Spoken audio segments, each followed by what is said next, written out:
Há algum tempo eu fiquei bastante impressionada em descobrir uma história, algo assim. Eu não sabia do mundo animal. Meus filhos gostam muito de saber das coisas de animais e por isso que eu descobri essa história.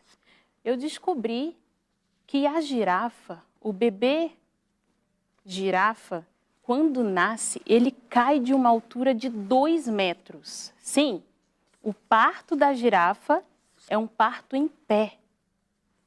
Pela altura da girafa, eu nunca imaginaria uma coisa dessa. Eu imaginaria que, assim como os demais animais, ela se deitava no momento do parto. Mas não. E vocês sabem por que a girafa tem o parto de pé? Existe algo importante por trás desse ato. Quando o bebê cai dessa altura, após o nascimento, quando nasce, né, ele cai no chão, ela imediatamente empurra aquele bebezinho. E ao empurrar, ele é mais uma vez sacudido. Será que machuca? Não sei. Fato é que ela precisa que ele se levante. Ela precisa muito que ele se levante, que ele acorde para a vida. Se ele ficar prostrado, se ela tiver um parto deitado e ele ficar no chão, ele com certeza será uma presa fácil para os predadores. Mas ao cair, ele já leva um susto e ela empurra esse bebezinho e aí ele começa a se levantar, firmar as pernas, cambaleando e ela continua empurrando, empurrando, empurrando, até ele conseguir endireitar as pernas e seguir. Porque é necessário que eles não fiquem num só lugar. Eles precisam estar de olho nos predadores. E se eles ficarem em um lugar por muito tempo, por muitas horas, eles podem perder a vida. E aquele bebezinho facilmente pode ser devorado. A lição que eu tiro dessa experiência, que é única, né, na natureza, é que nenhum trauma ou crise que a gente passa na nossa vida, por pior que seja, deve ser capaz de nos manter no chão. Nada.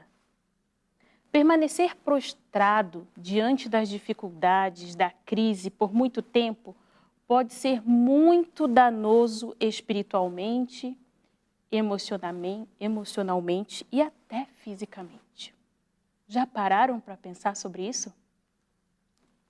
Por isso, hoje, a palavra para a nossa reflexão é levante-se. Nós daremos 2 conotações a essa palavra durante a nossa reflexão. O fato de se levantar fisicamente e o fato de se levantar espiritualmente. Vamos então falar sobre isso. Na Bíblia, você pode encontrar várias histórias, várias passagens nas quais Deus se recusa a falar com quem está deitado. Já parou para pensar nisso? Sim, não estou falando somente em deitado fisicamente, mas deitado espiritualmente. Aquela pessoa que está desanimado, entregando os pontos, que diz que não tem força para orar, não tem força para estudar a palavra de Deus, não tem forças para falar da sua experiência ou da Bíblia para alguém, mesmo que seja de forma online.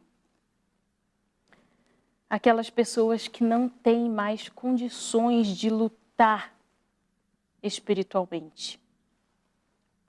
Mas Deus nos diz, eu sei a tua angústia, mas só que a minha palavra é, levante-se. O Senhor fala conosco e Ele quer nos colocar de pé. Ele não nos quer ver prostrados, de jeito nenhum. Ele quer falar conosco, Ele quer agir conosco. E em pé que devemos estar para receber a sua palavra e a sua bênção. Por acaso você já viu pessoas receberem honras, méritos, deitado? Ou sentado?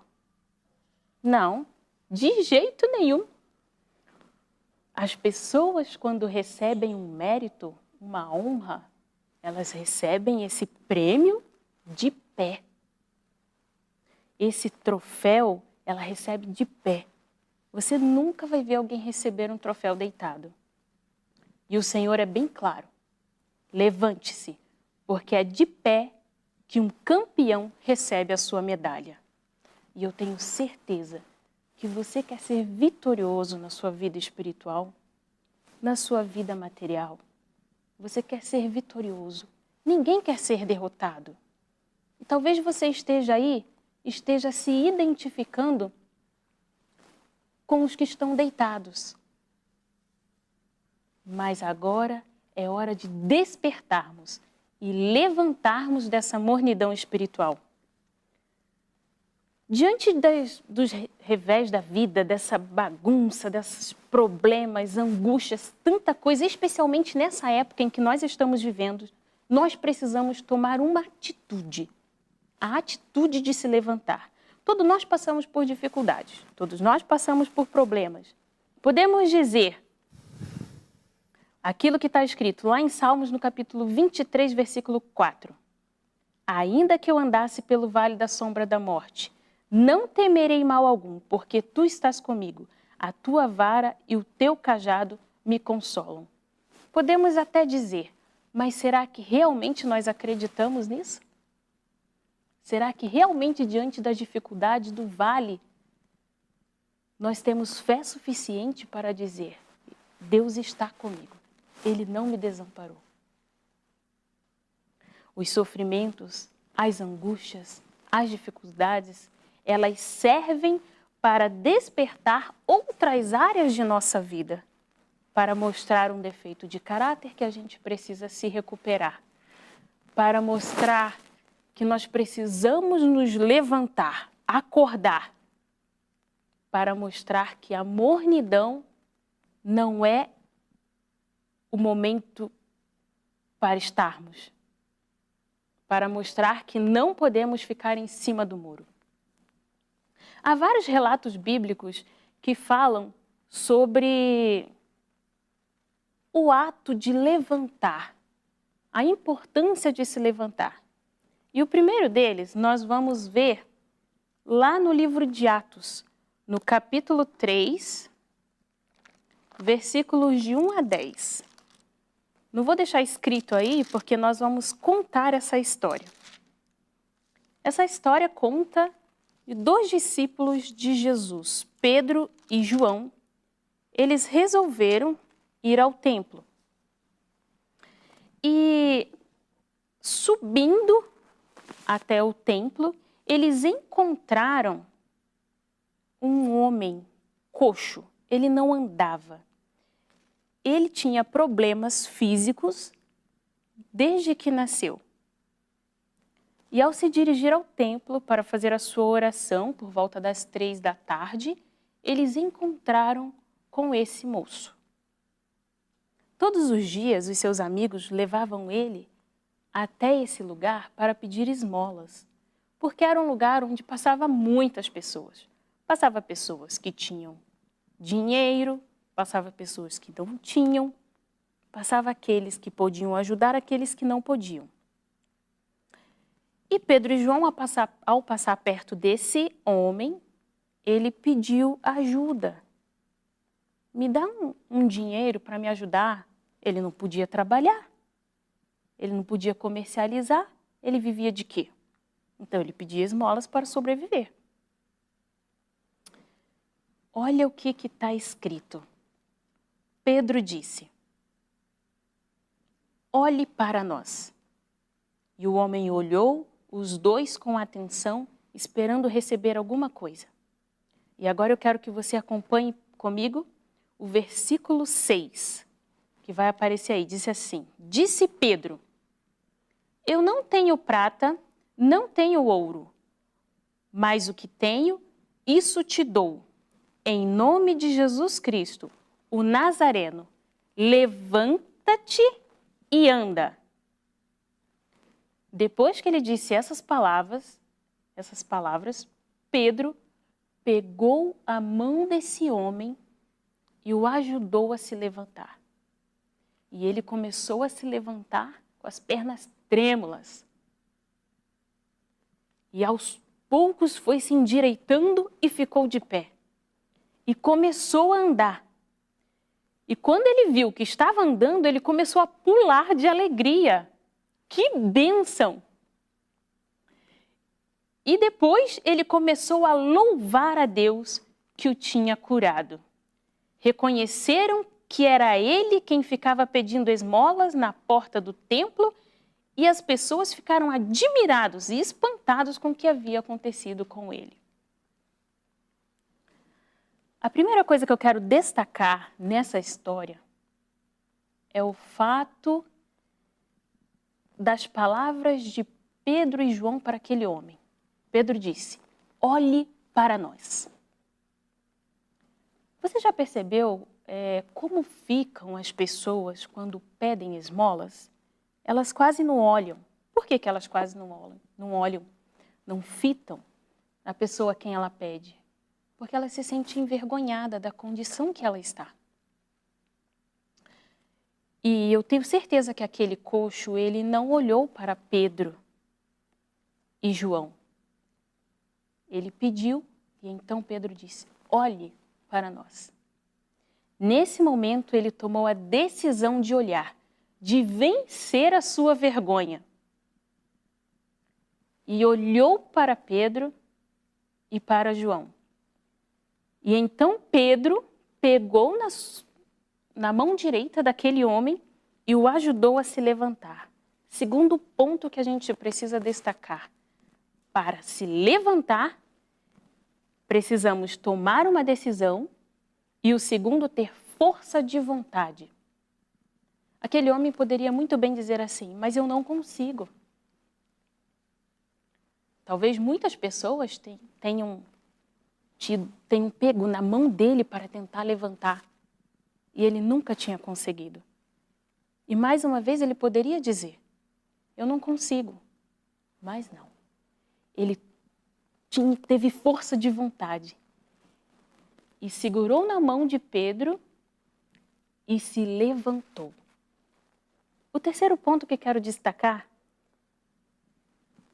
é aquela partezinha do texto que diz assim: então ele deu pulo, ficou de pé e começou a andar. Que alegria! Ele teve fé. Se ele não tivesse tido fé, ele não teria ficado de pé, não teria pulado, muito menos andado. Que fé! Terceiro ponto para levantarmos nessa mornidão espiritual. Ter fé, acreditar. E o quarto, e entrou no templo junto com Pedro e João, andando, pulando e louvando a Deus. Ele começou a testemunhar, a adorar, a louvar. E as pessoas começaram a reconhecer ele. Ué, não é aquele coxo? Ele está tanto tempo ali, a gente sempre vê ele, nunca andou. O que aconteceu com ele? E através do seu testemunho de louvar a Deus, de engrandecer o nome do Senhor, ele estava testemunhando o milagre que Deus tinha operado na sua vida. O testemunho faz parte da nossa vida. Se nós não testemunharmos aquilo que Deus tem feito na nossa vida, do que adianta? Precisamos testemunhar. Deus opera um milagre em sua vida e assim como o irmão Gustavo fez aqui hoje, testemunhou o milagre que Deus operou. Então, tudo aquilo que Deus tem feito em sua vida, por mínimo que seja, precisamos contar. Porque muitas pessoas são incentivadas através do nosso testemunho. Muitas pessoas são convencidas através do testemunho. O testemunho é muito importante. Nós vamos ver um outro um outro fato, uma outra história que aconteceu com um cidadão, se encontra registrado lá no livro de João, no capítulo 5, versículo 5. Vamos acompanhar. Estava ali um homem enfermo, havia 38 anos. Esse homem enfermo, ele já estava condicionado ao seu problema. 38 anos é uma vida inteira. Quantos anos você fez segunda-feira, filha? 17. 17. Ele fez 38 anos. Para homem, a gente pode falar quantos anos que fez, para mulher que não, né? A vida toda, de 38 anos, uma vida inteira, ele passou infância, adolescência, juventude e já na fase adulta. 38 anos ele estava totalmente condicionado ao seu problema. Esse tipo de postura, ele não convém a nós cristãos. Mas nós somos especialistas em fazer isso. O homem estava com um problema há 38 anos e Jesus lhe faz uma pergunta. Vamos acompanhar. João capítulo 1, versículo 6. Queres ser curado?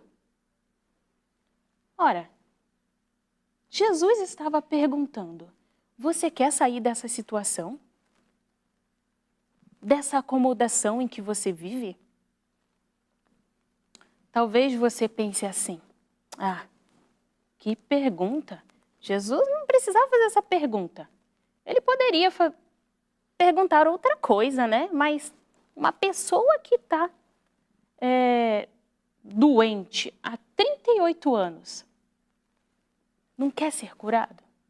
Mas Jesus sabia o que ele estava perguntando. Essa pergunta foi muito pertinente, porque Jesus sabe muito bem que existem muitas pessoas que não têm interesse de ser curadas. Ah, não, por favor, não me diga isso. Sim, há muitas pessoas que não querem ser curadas, porque a sua doença, às vezes, é uma forma de controlar o marido ou controlar a esposa, de receber um mimo, de atrair a atenção. Existem muitas pessoas que chamam a atenção. Para receber atenção, elas dizem que estão doentes e realmente ficam doentes e não querem sair desse estado, porque é confortável desse jeito. Lá em João, no capítulo 5, versículo 8, nós vamos ler agora. Então disse Jesus, levanta-te, toma o teu leito ou a tua cama e anda. Jesus estava dizendo, sai dessa situação. Não fique desse jeito. Pega a sua cama e anda. Jesus queria dizer que ele precisava agir por fé. Ele precisava acreditar. Quando você quer algo que nunca teve, você precisa fazer algo que você nunca fez. Então, se você quer sair dessa mornidão espiritual, desse estágio de conforto, você precisa fazer algo que você nunca fez. Mas eu tenho fé, Raquel, que isso? Eu acredito, eu acompanho os cultos, eu estudo a minha lição. Existe algo de errado nisso? Às vezes nós fazemos apenas para agradar o nosso ego, para limpar a nossa consciência. Mas a gente não busca para nos alimentarmos, para vivermos, para crescermos espiritualmente. E então, o curador, o sarador, o autor dos milagres, Deus, ele estava ali. Era preciso que aquele homem primeiro quisesse. Ele tinha que querer. E aí vem a decisão. Então, se você quer ser curado, você precisa querer, você precisa tomar a decisão. E depois, era necessário que ele manifestasse a vontade de ser curado. quando ouviu Jesus dar a ordem, então ele levantou e andou. Ele demonstrou força de vontade e fé. João, no capítulo 5, versículo 9, ainda diz: imediatamente o homem se viu curado e, tomando o leito, pôs-se a andar. Quando ele pôs-se a andar, ele começou a testemunhar. Às vezes o testemunho, ele não vem das palavras, mas do ato, do agir. E as pessoas conheciam ele, sabiam que ele não andava, que ele estava doente. Mas o fato dele começar a andar chamou a atenção para as pessoas saberem o que tinha acontecido com ele, de onde tinha vindo a cura. E dessa forma ele estava testemunhando o autor dos milagres. Você tem testemunhado aquilo que Deus tem feito em sua vida? Você tem se levantado? Por acaso você decidiu hoje fazer algo diferente na sua vida, agir de forma diferente para que alcançasse um outro objetivo? Por que levantar-se? Mas é tão confortável do jeito que eu estou? Vamos lembrar um pouco atrás das histórias as quais a gente está contando? Vamos falar sobre o povo de Israel. Ah, esse povo, que simboliza nós hoje. Quando eles estavam atravessando o deserto. Vamos ver se a gente se identifica. Comece aí a fazer um raio-x da sua vida e ver se você se identifica. Vamos ler no livro História da Redenção, na página 127. Vamos ver o que nos diz sobre esse povo. Os filhos de Israel mostraram possuir um mau coração de incredulidade. Não estavam dispostos a suportar as durezas do deserto. Quando deparavam com dificuldades no caminho, consideravam-nas como impossibilidades. Sua confiança em Deus falhava, e eles não viam ante si coisa alguma senão a morte. Toda a congregação dos filhos de Israel murmurou contra Moisés e Arão no deserto. E os filhos de Israel disseram-lhes: quem dera que nós morrêssemos por mão do Senhor na terra do Egito, quando estávamos sentados junto às panelas de carne, quando comíamos pão até fartar, porque nos tendes tirado para este deserto para matardes de fome a toda essa multidão. Na verdade, eles não tinham sofrido a agonia da fome. Eles não sabiam o que era ter fome. Eles tinham alimento para o momento, para o presente. Mas estavam com muito medo do que poderia acontecer no futuro. E aí começaram a lembrar-se que no Egito eles tinham fartura. Tinham para comer hoje, para amanhã, para daqui a um mês. Não viam como as multidões de Israel subsistiriam em sua longa jornada através do deserto com o simples alimento que então possuíam. E na sua descrença, na sua falta de fé, eles viam seus filhos morrer de fome. Veja, a nossa mente, ela é especialista em nos sabotar. A gente pensa e realmente as coisas viram verdades na nossa vida. Ah, eu tenho medo. Não, eu tenho receio. As coisas que a gente imagina, está escrito, a irmã White diz, nunca irão acontecer. Os problemas que a gente diz que existem na nossa vida, nunca vão acontecer. A maioria deles, né? Nunca vão acontecer. Mas o Senhor, Ele permitiu que o suprimento de alimentos deles ficassem escassos. Olha só, vamos provar então esse povo. E as dificuldades começaram a rodear. Mas Deus permitiu isso para que o coração deles se voltassem para Deus. para que eles desenvolvessem a sua fé.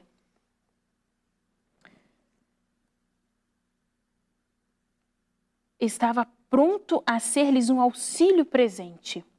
Se em sua necessidade o invocasse, ele, Deus, lhe manifestaria sinais do seu amor e contínuo cuidado. Era apenas uma provação. Eles tinham o suficiente, mas eles queriam mais. E aí sim, Deus começou a tirar um pouco para que eles crescem que Deus proveria. A incredulidade e a murmuração dos filhos de Israel ilustra o povo de Deus hoje. Muitos olham para o Israel do passado e falam como eles eram infiéis, assim como eu estou falando. E talvez você aí esteja pensando, por que eles não creram? Era só acreditar. Deus não disse que tiraria eles. Deus nos livrou da mão do faraó. Era apenas ter fé. Mas veja, depois de o Senhor ter feito tanto por eles, providenciou água, atravessaram o mar, deu muitas evidências do seu amor, do seu cuidado. Eles se viam numa situação miserável. Eles não acreditavam que poderiam ser grandemente abençoados. Mesmo assim, Deus ama esse pecador, Deus ama esse povo, Deus ama tanto você, ama tanto a mim, que mesmo reclamando, mesmo dizendo que não acredita, Ele ainda dispõe de um milagre diariamente. Vamos acompanhar o livro de Êxodo no capítulo 16 e os versículos 14, 15 e 16. Diz assim: E alcançando-se o orvalho caído, eis que sobre a face do deserto estava uma coisa miúda, redonda, miúda como a geada sobre a terra.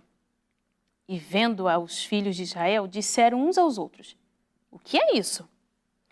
Porque não sabiam o que era. Disse-lhes, pois, Moisés: Este é o pão que o Senhor vos deu para comer. Esta é a palavra que o Senhor tem mandado. Colhei dele cada um conforme ao que pode comer. Um gomer por cada cabeça, segundo o número das vossas almas. Cada um tomará para os que se acharem na sua tenda. Um gomer, eu pesquisei, ele equivale a um pouco mais de 1,5 litros. É claro, o maná que Deus deu ao povo nessa ocasião, ele era seco. Então vamos transformar isso, mas vamos ver essa porção de mais ou menos, é um pouco mais de 1,5 litros. Era um tanto desse para cada pessoa. Deus sabia que era o suficiente para eles passarem o dia saciados, sem necessidade de outro alimento. Então os filhos de Israel eles fizeram dessa forma. Uns colheram mais, outros colheram menos, de acordo com o número de pessoas de cada família. Porém, medindo com o gomer, não sobejava o que colhera muito, nem faltava o que colhera pouco. Cada um colheu tanto quanto podia comer. Está lá em Êxodo 16, dos 17 ao 21. E agora, tem algo interessante. Vamos ler. Ninguém deixe dele para amanhã. Como Moisés continuou dizendo. Eles, porém, não deram ouvidos a Moisés. Antes, alguns deles deixaram dele para o dia seguinte.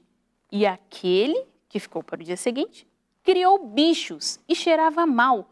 Por isso indignou-se Moisés contra eles. Eles, pois, colhiam cada manhã, cada um conforme o que podiam comer. Porque, prestem atenção nessa parte grifada, aquecendo o sol, derretia-se. Queridos irmãos, é hora de levantar-se. É hora de buscar. É hora de corrermos contra o tempo que nós já perdemos e ir em busca urgente do Espírito Santo em nossas vidas. Vamos ler o que está escrito no livro Orientação da Criança, na página 519. Olha o que diz. Os primeiros pensamentos do cristão, pela manhã, devem ser para Deus. Os trabalhos seculares e os interesses próprios devem vir em segundo lugar. Veja, por que o Espírito de Profecia nos diz que o nosso primeiro alimento, o nosso primeiro trabalho, a primeira coisa que temos que fazer ao nos levantar é buscar a Deus? Por que será? Porque da mesma forma que o maná, ele desaparecia quando o sol esquentava, quando o seu dia de trabalho começa, é telefone, é criança, é a casa que precisa limpar, roupa que precisa lavar, almoço que precisa fazer. São tantas atividades, são tantas coisas que ocupam todo o nosso tempo. E a palavra de Deus, ela desaparece assim como o maná. A gente não tem tempo mais para ela. Muitos se perdem lendo livros, assistindo séries, e talvez você esteja se identificando. Coisas que não edificam. Mateus, no capítulo 6, versículo 33, diz: busquem, pois, em primeiro lugar o quê? O reino de Deus. Em primeiro lugar. Em primeiro lugar, não é à noite. Em primeiro lugar, não é quando eu tenho um tempo. Em primeiro lugar, é a primeira atividade do seu dia. No livro Fundamentos da Educação Cristã, na página 123, acompanhe comigo. Diz assim: dói-me o coração quando vejo homens, e aqui está dizendo gênero, né? Mulheres, crianças, adolescentes, jovens e idosos, até mesmo aqueles que professam esperar a vinda de Cristo, dedicando seu tempo e talentos à circulação de livros que não contêm nada acerca das verdades especiais para o nosso tempo. Livros de contos, de biografias e de teorias e especulações humanas. O mundo está cheio de tais livros. Podem ser obtidos em qualquer parte. Será que os seguidores de Cristo podem ocupar-se, porém, num trabalho tão fútil quando há em toda parte clamorosa necessidade da verdade de Deus? Não temos o encargo de propagar esses livros. Há milhares que podem fazê-lo, pois ainda não têm conhecimento de algo melhor. Temos uma missão definida. Prestem atenção nessa palavra. Missão definida. E não devemos abandoná-la por questões secundárias, empregando homens e recursos a fim de chamar a atenção das pessoas para livros que não têm relação com a verdade presente. Eu quero contar para os irmãos agora uma experiência que eu estou fazendo. E eu acredito que muitos de vocês irão se identificar. E aí eu quero que vocês coloquem aí no chat, se vocês estão fazendo essa mesma experiência que eu vou contar, coloque aí no chat. Eu também estou vivendo essa experiência. No domingo, nós começamos um projeto chamado Jornada Espiritual. Digo nós, porque ele é realizado pelo Departamento da Mulher. Eu não conhecia esse projeto. Esse projeto surgiu no coração de uma departamental da mulher, lá na igreja de Recife, a irmã Ruth Miranda. E ela disse para mim: Raquel, eu vou realizar um projeto aqui e eu quero convidar você a participar. E se você quiser compartilhar com outras irmãs, pode compartilhar. Quando eu conheci o projeto, eu pensei, eu preciso realizar esse projeto, eu preciso disso, eu estava precisando disso e eu quero compartilhar com muitas irmãs. E agora eu quero compartilhar com os irmãos também, com as irmãs que estão aí que ainda não conheceu e também com todos os irmãos, porque não é um projeto específico para mulheres, é um projeto para todos nós. Diz respeito a uma jornada espiritual. Mas o que é isso? Há 2 meses atrás, pouco mais de 2 meses atrás, no Departamento da Mulher, nós realizamos uma semana de oração. E nessa semana de oração, nós propusemos que todas que estavam participando dedicassem 3 horários para orar durante o dia. Eram eles 6 horas da manhã, meio-dia e 18 horas. Nesses horários, a gente precisava colocar o despertador do celular para nos lembrar que aquele horário, durante aqueles 7 dias de semana de oração, era horário específico para orarmos por nós. Porque nós sempre oramos pelas outras pessoas, mas esquecemos que precisamos orar por nós mesmos. E foi uma experiência incrível. Ao final da semana de oração, eu tive várias mensagens, recebi várias mensagens de propostas assim, Raquel, vamos continuar com esse horário? E eu me lembro que eu vi alguns psicólogos falando que quando a gente repete uma ação por 40 vezes, isso se torna um hábito. Então eu propus que nós realizássemos esses 3 horários de oração por mais 33 dias. E todas prontamente aceitaram, e nós fizemos isso. A maioria de nós não precisamos mais do despertador do celular, porque já criamos hábito de orar. A jornada de oração, ela vem agora para elevar esse nível. Porque a vida do cristão, ela precisa crescer. Nós não podemos mais ficar na zona de conforto de orar nesses horários 3 vezes ao dia, porque agora já está confortável. Antes era um sacrifício, agora já é confortável. Então nós precisamos buscar mais. E agora esse projeto começa às 5 horas da manhã. E nessas 5 horas da manhã, de 5 às 6, eu descobri algo muito importante. E eu quero compartilhar com os irmãos nessa noite. Talvez os irmãos já tenham o hábito de se levantar pela manhã. Veja, levantar-se, tomar a decisão, porque é fácil. Não é não. Talvez os irmãos já tenham esse hábito. Mas o que geralmente a gente faz?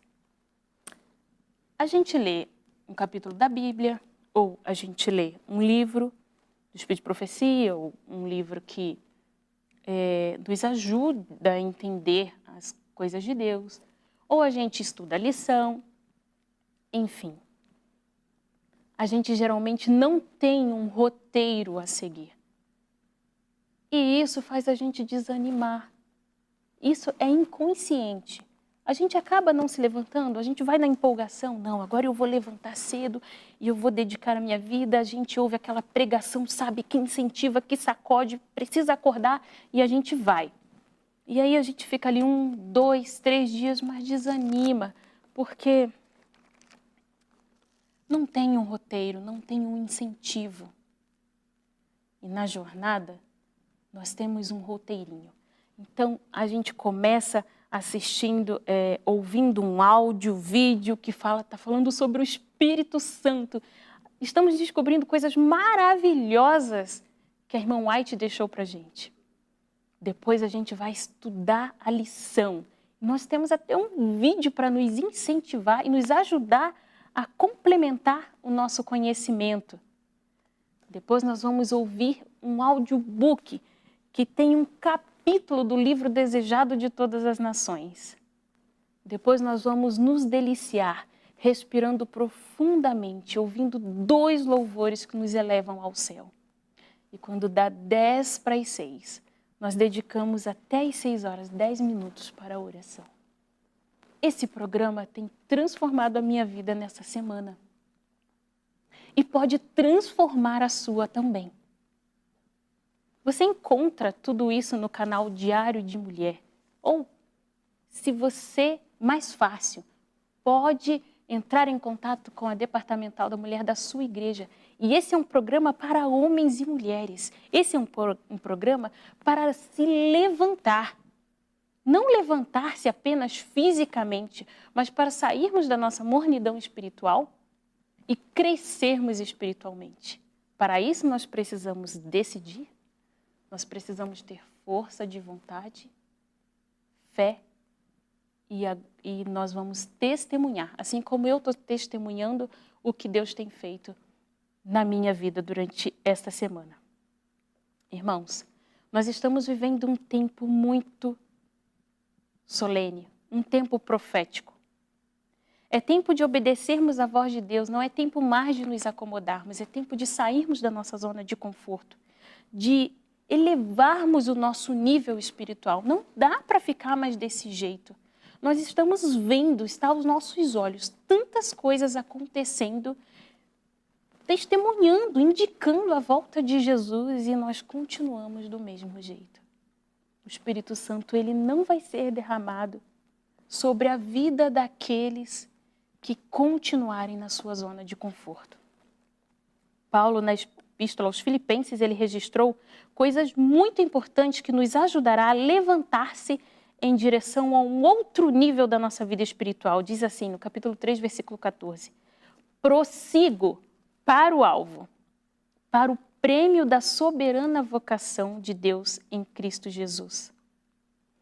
Porque ele continua dizendo lá em Coríntios, 1 Coríntios capítulo 2, versículo 9. Porque nem olhos viram, nem ouvidos ouviram, nem jamais penetrou em coração humano o que Deus tem preparado para aqueles que o amam. Se Deus tem preparado tantas coisas para nós, nós temos que nos levantar e tomar posse disso tudo. Por isso, meus irmãos, levantem-se, porque o Espírito Santo, ele só descerá sobre aqueles que se levantarem, sobre aqueles que saírem da sua zona de conforto física, mental e espiritual. Esse é o meu desejo e oração para mim e para todos os irmãos nesta noite. Amém. Se de alguma forma essa mensagem tocou o seu coração, compartilhe com seus amigos e familiares. Deixe o seu like, se inscreva no canal para receber todas as mensagens que ajudarão a edificar a sua vida espiritual. Deus te abençoe sempre.